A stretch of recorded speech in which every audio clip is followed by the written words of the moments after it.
Co obxectivo de espallar os valores da democracia entre a xente moza e dar a coñecer o seu traballo e funcións, cada ano o Parlamento de Galicia, en colaboración coa Asociación de Exparlamentarios, organiza varias charlas coloquio destinadas ao estudantado dos diferentes campus da Universidade de Vigo. Pois mira, estas son as charlas xa clásicas que prácticamente cada ano veñen todos, 3 ou 4 a veces parlamentarios, todos dos grupos parlamentarios distintos, é unha forma de achegar ao alumnado pois o que é o Parlamento de Galicia, porque a veces, da que está moi perto, Santiago é prácticamente descoñecido para moitos. Sole ver un vídeo, hai un vídeo onde vemos o que é todo o Parlamento de Galicia, non só o edificio, tamén serán as comisións, é dicir, as seccións, todo, e despois damoslle uns minutos a cada parlamentario e os alumnos que queran intervenir, pois poden intervenir preguntando que sexa así.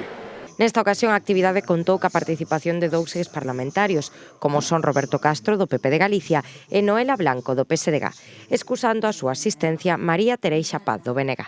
Eu quero poñer énfasi en varias cuestións. Primeiro, o importante da participación política. Eu creo que é fundamental, non? É importante que os estudantes lle poñan cara tamén aos representantes políticos para poder petar en esas portas cando hai que reclamar algunha cuestión e para algo que considero que é fundamental, que tamén a rendición de contas. Son os graduados en Dereito, a maioría do hemiciclo, son a profesión máis representada xunto cos mestres tamén, e por énfasis tamén en esa cuestión. Hoxe en día a maioría son parlamentarias, son mulleres. Entonces representan o 52% da Cámara Galega fronte ao ano 92 que eran 9, é dicir, pasaron de 9 a 39. Nos queda moito as mulleres por avanzar no mundo da política, pero desde logo eu creo que é un paso fundamental e que a Cámara Galega está sendo un exemplo.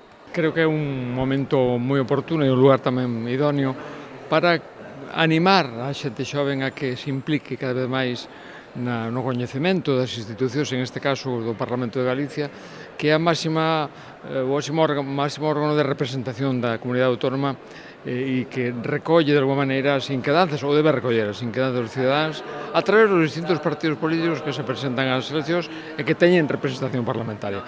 Que vexan que, aunque só sea estadísticamente, poden un día ser moi pronto deputados ou deputadas do Parlamento de Galicia e, polo tanto, representar a súa provincia, que é a máxima honra que un pode ter en política, non?